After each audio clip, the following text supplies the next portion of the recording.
Yeah, I mean, ultimately, I just felt like there was an easy film to be made of just like looking back and laughing at all of this. And to me, the challenge was trying to make something that was relatable, where you actually understood sort of how this happened from the people that lived it, and sort of then also see what the fallout was. And you hear from some of the event contractors that sort of just their reflection on it is really, to me, was really poignant and touching, because they're talking about their responsibility in this whole thing and owning up to it, you know, but also putting it in a context that I think anyone could relate to, and that you realize, you know, I think a lot of people originally were hesitant to talk, and they hadn't talked because there was a negative stigma surrounding Fyre. And my hope with the film was to show that, like, they have nothing to be ashamed of. Like, they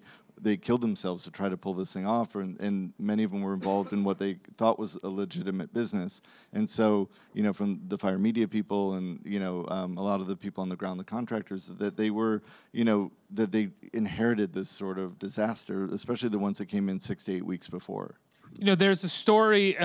speaking of dedication, I don't want to give too much away because the documentary comes out on Friday, but people will watch this interview hopefully after they watch the documentary, and they're going to want some expansion on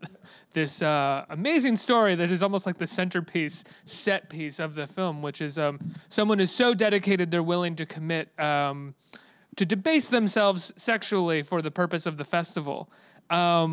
And one of the things that the subject says in the interviews, before he admits this, he says, this probably isn't going to go that far. I'm curious what you think he meant by that when he said that to you. Andy's a smart, funny character, and he's a great storyteller, so I think it's just part of this delivery. But ultimately, you know, I think the point of that story was less the salacious nature of it, but was really more to show how insane things got and how crazy things got. And, like, when you're in the middle of something like this, and everyone's not sleeping, and there's this pressure to sort of deliver, and these guests are coming, that to me, that story felt very emblematic of sort of how insane everything got.